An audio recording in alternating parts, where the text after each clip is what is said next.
보백교회 9번째 생일날입니다.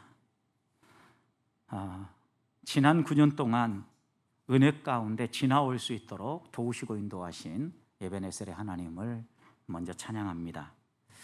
10년이면 강산이 변한다고 그랬습니다. 그런데 요즘은 그렇게 얘기하지 않고 자고 일어나면 바뀌었다고 얘기합니다. 그만큼 빠르게 변하는 세상이 되었다는 이야기입니다. 그런데 지난 9년을 한결같이 하나님을 예배하고 달려오는 동안 왜 흔들림이 없었고 왜 아픔이 없었겠습니까? 수많은 변화 앞에서도 흔들리지 않고 여기까지 인도하신 하나님의 은혜가 없었다면 어떻게 우리가 여기를 올 수 있었을까? 지나고 보니까 그것이 아름다운 추억이고 하나님께 대한 감사하고 또 찬양의 제목이 되는 것 같습니다. 9년을 돌아보면 돌아볼수록 그 9년에 대한 요약은 한마디인 것 같습니다. 하나님께서 우리를 너무 사랑하신다라는 겁니다. 하나님이 우리를 사랑하여 주셔서 참 이렇게 좀 더 갈수록 나은 환경에서 하나님을 예배할 수 있도록 좋은 예배당도 주셨고, 아무리 좋은 예배당이 있어도 예배할 수 없다면 얼마나 가슴이 아프겠습니까? 예배할 성도가 없다면 얼마나 마음이 아프겠습니까? 25분의 헌신된 일꾼들과 함께 첫 발을 내딛었던 저희 교회가 계속해서 성장해서 평균 주일마다 예배 출석하는 것이 코로나 전에는 170명 이상 올라왔었는데 요즘은 많이 줄어들었습니다. 한 130여 명 이렇게 예배하는 교회로 세워졌다는 것 얼마나 감사한지요. 등록된 교인은 한 330명 정도가 되어집니다. 여하튼 하나님께서 이렇게 우리가 함께 예배당을 채워서 예배할 수 있고 또 여러 번에 나누어서 예배할 정도로 성도를 주셨다라는 것 전적으로 하나님의 은혜입니다. 그래서 대사도 바울 사도는 자신의 사역을 되돌아보면서 고린도전서 15장 10절에서 나의 나 된 것은 하나님의 은혜로 된 것이다 라고 고백했던 것입니다. 저는 바울의 이런 고백이 저의 고백일 뿐만 아니라 우리 성도들 모든 분들의 고백이라고 믿습니다. 이런 마음을 가지고 지난 주간 지내는데 시 한 편이 제 마음속에 와 닿았습니다. 도종환 시인의 흔들리며 피는 꽃이라는 시입니다. 흔들리지 않고 피는 꽃이 어디 있으랴. 이 세상 그 어떤 아름다운 꽃들도 다 흔들리며 피었나니 흔들리며 줄기를 곧게 세웠나니 흔들리지 않고 가는 사람이 어디 있으랴. 지나온 우리들의 이야기를 담은 시 구절 같지 않습니까? 꽃들은 한 송이 꽃을 피우기 위해서 자신의 모든 에너지를 집중합니다. 피우지 못하도록 방해하는 거센 비바람과 또 흔드는 모든 것들을 꿋꿋이 이겨내고 난 후에 아름다운 꽃을 피우는 것입니다. 그래서 시인은 흔들리지 않고 피는 꽃은 없다. 이 세상의 모든 아름다운 꽃들은 흔들리며 피는 꽃들이다 라고 노래한 것입니다. 우리의 삶은 어떻습니까? 우리는 주님을 붙잡고 믿음의 발걸음을 내디딜 때마다 흔들리지 않고 꽃을 피우기를 원합니다. 만사 형통하기를 기대합니다. 굳은 날보다는 하찮은 날이 계속되어져서 탄탄대로를 웃으며 걸어가기를 소망합니다. 그렇지만 우리가 경험했듯이 우리가 걸어가는 길은 화창한 날만 있는 것은 아닙니다. 언제나 그 화창한 날과 함께 언제 그랬느냐는 듯이 먹구름이 달려오고 굳은 날들이 찾아오기 때문입니다. 그래서 지혜자 솔로몬은 전도서에서 천하 만사에 때가 있다라고 얘기하면서 좋은 날도 있지만 굳은 날도 있다라고 노래하는 것입니다. 그러면서 성도가 이렇게 화창한 날과 굳은 날을 경험하면서 끝까지 인생의 경주를 마무리하는 지혜를 전도서 7장 14절에서 형통한 날에는 기뻐하고 곤고한 날에는 되돌아보아라. 화창하고 만사형통하며 밝게 달려갈 때에는 하나님께 찬양하며 노래하며 영광을 돌리고 굳은 날, 젖은 날, 힘든 날에는 하나님 앞에서 너 자신을 돌아보고 우리에게 이런 고난을 주신 이유가 무엇인지를 생각하면서 창조주 하나님이 계시다는 사실 잊지 않고 믿음의 길을 걸어가라고 말씀하시는 겁니다. 그러면서 우리에게 화창한 날도, 굳은 날도 우리 마음대로 조종할 수 없다는 사실을 기억하고 의지할 분은 하나님 한 분뿐임을 끝까지 붙들고 나아가라고 말씀하시는 겁니다. 사랑하는 성도 여러분, 지난 9년을 돌아보면 하나님이 우리에게 베풀어 주신 은혜가 생각나십니까? 흔들렸던 날들이 생각나십니까? 아무리 흔들려도 또 세찬 비바람이 몰아쳐도 끝까지 흔들리지 않고 우리들이 피우고자 하는 꽃이 있었습니까? 꿈이 있었습니까? 흔들려도 꽃이 피어나는 것처럼 우리의 삶에 꼭 피워야 될 꽃, 하나님은 그 꽃이 무엇이라고 말씀하십니까? 오늘 본문의 말씀을 보면 하나님께서는 우리가 세상 끝날까지 아무리 흔들려도 어떤 방해가 있어도 끝까지 피워내야 될 꽃이 무엇인지 꿈을 꾸게 해 주십니다. 다시 18절부터 20절 말씀을 보십시오. 하나님은 우리 주님께 하늘과 땅의 모든 권세를 주시고 그 주님이 영원히 우리와 함께 하시겠다라고 약속하면서 18절과 19절에서 우리들이 꿈꿔야 될 꿈이 무엇인가를 말씀해 주셨습니다. 너희는 가서 모든 민족으로 제자를 삼아 아버지, 아들과 성령의 이름으로 세례를 베풀며 내가 너에게 분부한 모든 것을 가르쳐 지키게 하라는 것입니다. 네 개의 동사가 나오는 것 같습니다. 가서 세례를 베풀고 제자를 삼아 주의 말씀을 가르쳐라. 그런데 재밌게도 이 본문은 헬라어 원문에서는 주동사는 하나입니다. 제자를 삼으라입니다. 나머지는 현재 분사들입니다. 계속해서 가면서 또 세례를 베풀면서 가르치면서 우리가 끝까지 해야 될 일이 있다. 우리가 피워야 될 꽃이 있다. 그것은 제자를 길러내는 것이다. 주님을 닮은 사람들을 이 땅에 세워가는 것이다 라고 말씀하는 겁니다. 모든 민족을 제자 삼는 꿈, 그 꿈을 가지고 우리 교회는 9년 전 25분의 헌신된 일꾼들과 함께 첫 발을 내딛었습니다.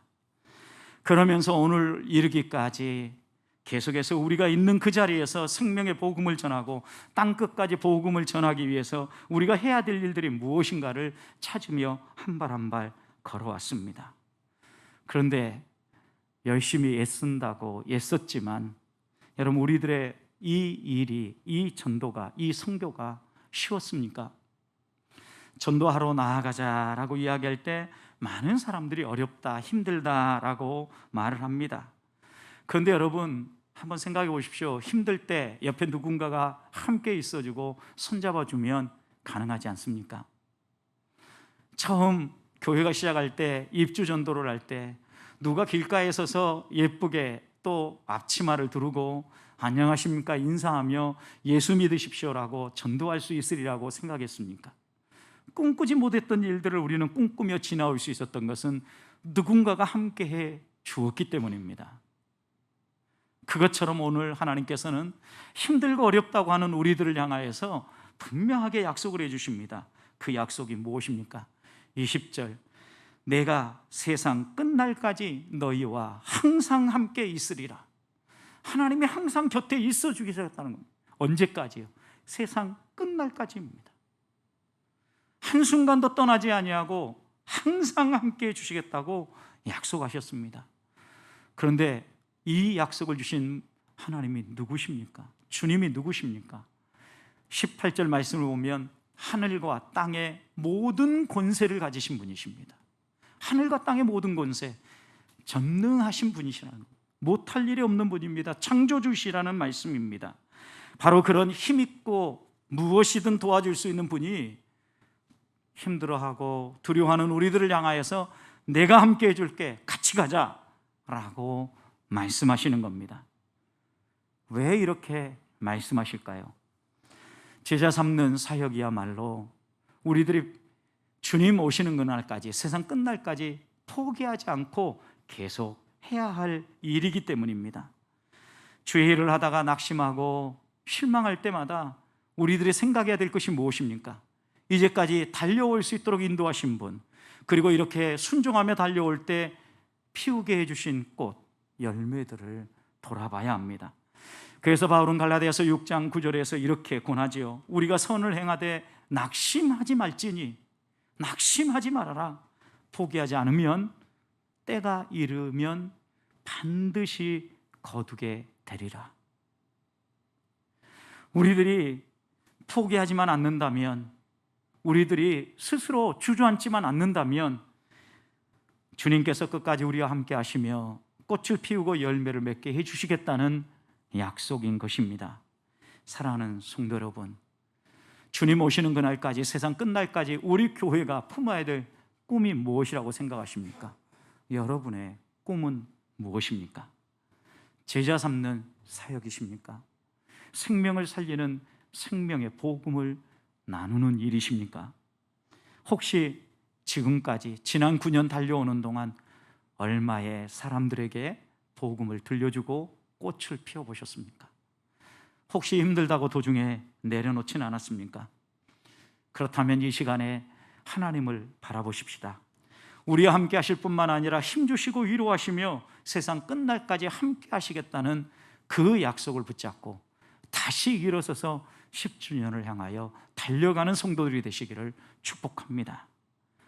둘째, 그렇다고 하면 우리가 이 꿈, 주님이 주시는 꿈, 하나님의 꿈을 꽃 피우기 위하여서 먼저 우리의 마음속에 가져야 될 것은 무엇입니까?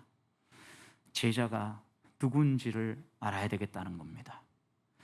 우리가 제자를 삼으려고 할 때 세상 사람들의 가장 강력한 손가락질은 너부터 제자가 되라는 말씀이기 때문입니다. 19절과 20절 말씀을 보십시오. 모든 민족으로 제자를 삼으라고 했는데 그 제자가 어떤 사람입니까? 제자는 주님을 따라가는 사람입니다. 주님을 따라가면서 주님 행하셨던 것처럼 행하고 주님이 말씀하셨던 것처럼 말하며 사는 사람입니다. 그래서 사도행전 13장 보면 예수님을 따르는 사람들을 가리켜서 작은 예수들이다, 그리스도인이라는 이름을 처음 붙여줬을 때 그들이 행동하는 것이나 말하는 것이나 모든 것들이 예수님처럼 행동한다, 그래서 그리스도인이란 이름을 붙여주었던 겁니다.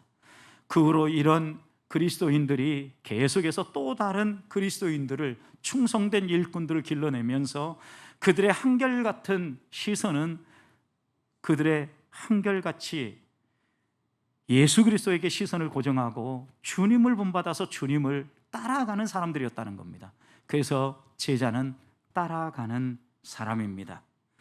주님을 따르려고 하는 제자들에게 예수님은 마가복음 8장 34절에서 분명하게 당부하셨습니다. 무리와 제자들을 불러 이르시되 누구든지 나를 따라오려거든 자기를 부인하고 자기 십자가를 지고 나를 따를 것이니라. 나를 따르려고 한다면, 제자가 되려고 한다고 하면 적어도 이 세 가지 너희의 삶의 지침으로 삼아라 하는 것이 무엇입니까? 자기를 부인하는 것입니다. 그리고 자기 십자가를 지는 것입니다. 그리고 시선을 주님께 고정하고 주님을 따라가는 것입니다. 자기를 부인한다는 의미가 무엇입니까? 나는 죽었다라고 인정하는 것입니다. 무엇에 대해서 죽은 것입니까? 세상에 대해서 죽은 것인데 내 주장에 대해서 내려놓는다는 의미입니다.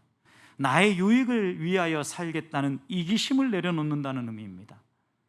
이 모든 일들은 내가 했어 라고 주장하는 자기 자랑, 내가 없으면 안 돼 라고 생각하는 이런 자기 주장을 내려놓는다는 의미입니다.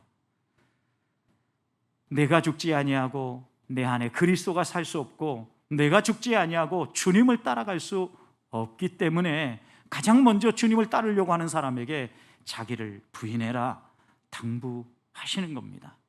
두 번째, 주를 따르는 제자는 자기 십자가를 지는 사람입니다. 우리 주님이 사명의 십자가를 짊어지고 가셨던 것처럼 우리들도 그 사명의 십자가, 주님이 부르신 부르심의 상을 위하여 십자가를 지라는 것입니다.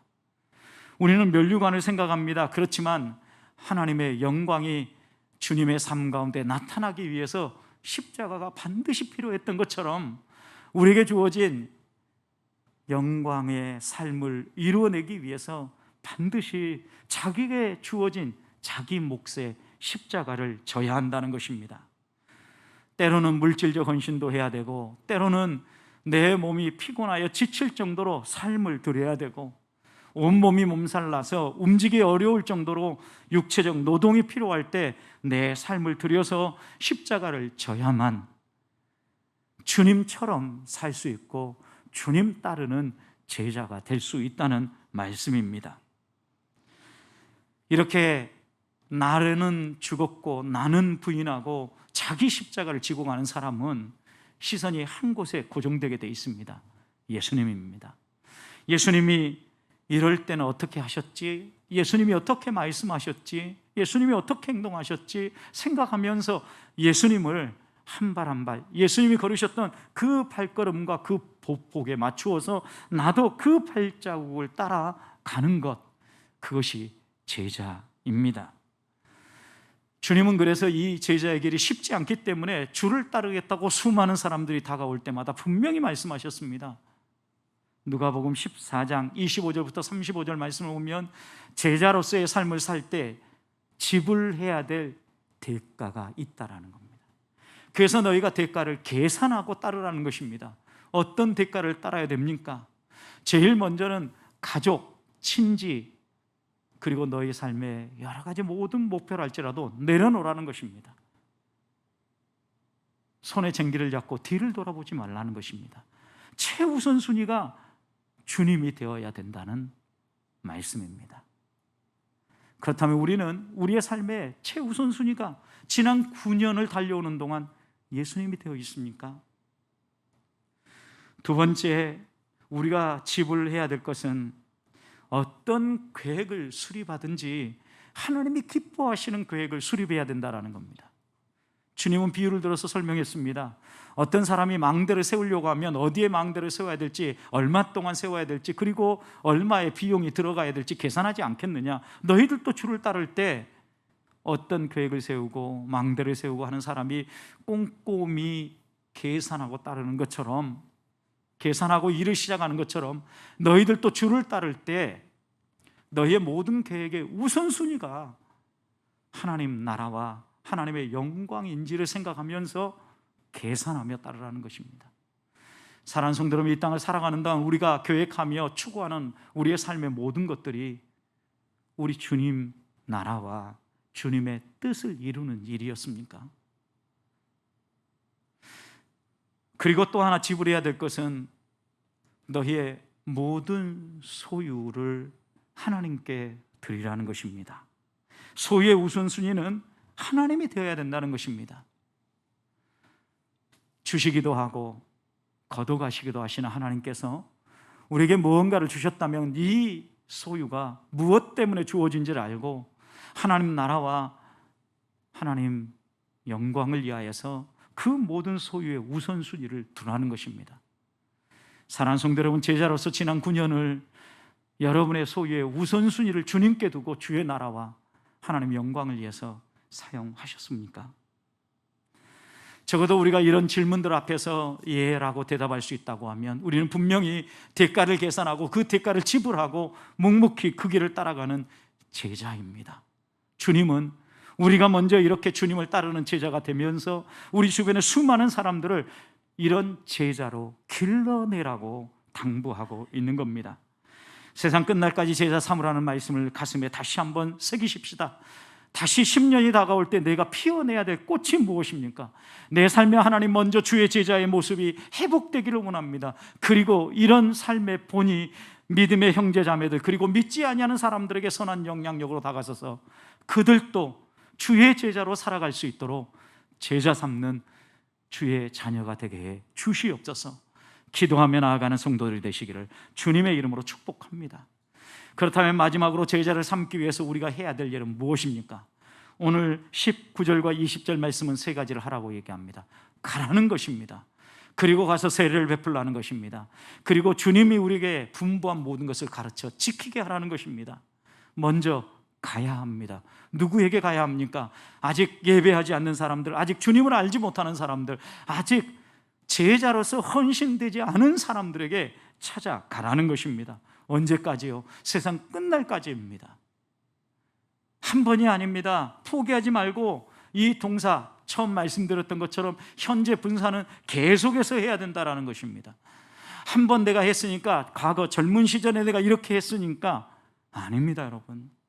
주님은 우리에게 부탁하시기를 너희는 가서 할 때 이 너희가 젊은이들만, 그리고 과거에 이런 섬김을 안 했던 사람들만 언급하는 게 아니라 누구든지 젊은 시절에 헌신했던 사람이든 젊은 시절에 헌신하지 못했던 사람이든 지금 헌신하고 있는 사람이든 그러지 않은 사람이든 누구든지 가라는 것입니다. 저는 우리 보배교회 성도들이 주님 오시는 그날까지 갈 수 있기를 소망합니다. 누구에게로? 하나님을 아직 예배하지 않는 사람들에게, 아직 주님을 알지 못하는 사람들에게, 아직 그들 마음 가운데 제자가 무엇인지 알지 못하고 방황하는 사람들에게 찾아가서 제자 삼는 꿈을 이루어가는 성도들이 되시기를 주님의 이름으로 축복합니다. 두 번째, 우리가 계속해서 해야 될 건 무엇입니까? 가서 세례를 베풀라는 것입니다. 세례는 하나님이 누구시며 내가 누구인지를 아는 사람에게 베푸는 것입니다. 그래서 교회는 어떤 분이 믿겠다고 교회에 나왔을 때 나오자마자 세례를 베풀지 않습니다.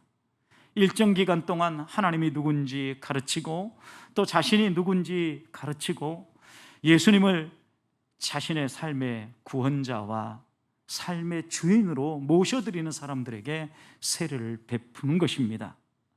세례는 자신이 멸망당할 죄인인 줄 알고 예수님을 자신의 구주로 영접하는 사람에게 베푸는 하나님 백성됨의 표시입니다. 사랑하는 성도 여러분, 한번 9년을 돌아보십시오. 우리 교회가 얼마나 부단히 나아갔습니까? 처음 방화동에서 교회가 시작될 때 앞에 있는 아파트가 신축되어질 때 먼지가 풀풀 날리는 그 계단을 나이 많은 우리 권사님들, 그리고 지쳐 주저앉을 수밖에 없는 분들이 아픈 무릎에 파스를 붙여가면서 오르내리면서 방문했던 가정이 3,000세대입니다. 얼마나 감사한지요. 또 이곳 가양동으로 이사와서 코로나 팬데믹이 시작되기 전에 매주 수요일마다 그리고 주일 오후마다 시간을 내어서 나아갈 수 있는 사람들은 함께 복음을 들고 나누었습니다. 우리 교회는 가는 교회입니다. 또 교회가 교회 안에 머물지 않고 이웃들과 사랑을 나누기 위하여서 첫 출발하던 해 성탄절부터 시작해서 매해 성탄절과 고난주간, 설날과 또 추석 명절 때마다 우리의 사랑을 들고 이웃들에게 가는 교회였습니다. 가서 우리가 해왔던 게 무엇입니까? 세례를 베푸는 일이었습니다. 사랑을 나누고 세례를 베푸는데 우리 교회가 지난 9년 동안 매해마다 한 해도 빠짐없이 세례를 베풀 수 있었다는 것, 얼마나 감사한지요, 여러분. 세례를 베풀었다는 것은 새 가족이 있었다는 이야기입니다. 처음 믿는 사람들이 있었다는 이야기입니다. 그래서 매해마다 하나님께서는 어린이 주일과 성탄절에 세례를 베풀게 하셨고 4월, 10월 어른 세례를 베풀게 해 주셨습니다. 하나님이 우리와 함께 하시면서 끝까지, 세상 끝날까지 가서 세례를 베풀라고 하시는 이 말씀을 여기까지 감당해 오고 있다는 이야기입니다. 세 번째, 우리가 또 계속해야 될 게 무엇입니까?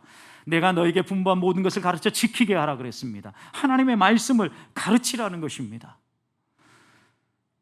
지난 9년 동안 저희 교회는 한 해도 빠짐없이 신앙훈련학교라는 것을 개설해 오고 있습니다. 주님이 분부한 대로 가르치기 위해서입니다. 방학 때마다 방학 특강을 통하여서 우리가 나눠야 될 것이 무엇인가를 나누며 여기까지 오고 있습니다. 왜요? 제자 삼기 위해서입니다. 앞으로도 주님 오시는 그날까지 우리들이 포기하지 않고 해야 될 일들이 무엇입니까? 가는 것입니다.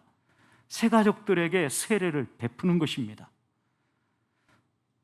주의 자녀들이 분부한 모든 것을 분명히 깨닫고 이해해서 지속적으로 하나님의 사람으로 살아갈 수 있도록 말씀을 가르치는 일입니다. 저는 우리 보배교회가 이런 제자 삼는 일들을 어떤 비바람이 불어와도, 어떤 세찬 도전이 있어도 포기하지 않고 달려갈 수 있기를 소망합니다. 그리고 내년에는 10주년을 맞이하는데 하나님이 우리에게 베풀어 주셨던 그 은혜들을 하나님께 다시 한번 세워보면서 영광으로 올려드릴 수 있는 교회가 되기를 소망합니다. 도정환 시인의 흔들리며 피는 꽃, 이 연은 이렇게 시작을 합니다. 젖지 않고 피는 꽃이 어디 있으랴. 이 세상 그 어떤 빛나는 꽃들도 다 젖으며 피었나니, 바람과 비에 젖으며 꽃잎 따뜻하게 피었나니, 젖지 않고 가는 삶이 어디 있으랴. 꽃을 피우기 위해서 가는 삶, 흔들리지 않고 비바람에 젖지 않고 갈 수 없는 길입니다. 사단의 도전이 없을 수 없습니다. 눈물의 기도가 없을 수 없습니다. 반드시 우리가 이 꽃을 피우기 위해서 세상 끝날까지 가는 동안 우리를 가지 못하도록 발목을 붙잡고 흔드는 간교한 사단의 세력이 나타날 것입니다. 때로 눈앞에 펼쳐지는 장애물 때문에 눈물을 흘리며 밤새 하나님께 눈물의 기도를 드려야 될 때도 올 겁니다. 그렇지만 한 가지는 분명합니다. 세상 끝날까지 이 세상의 모든 권세와 능력을 소유하신 하나님께서 나와 우리와 우리 보배교회와 함께 하신다는 사실입니다. 상처 입은 영혼들을 세워 치유할 뿐만 아니라 주의 제자로 다듬어서 함께 손잡고 하나님 나라 갈 때까지 걸어가십시다. 주님이 우리에게 심어주신 이 꿈, 가서 복음을 전하여 세례를 베풀고 분부한 모든 것을 가르쳐 지킴으로 주님 오시는 그날까지 제자 삼는 아름다운 꽃 피워가는 성도들이 되시기를 주님의 이름으로 축원드립니다.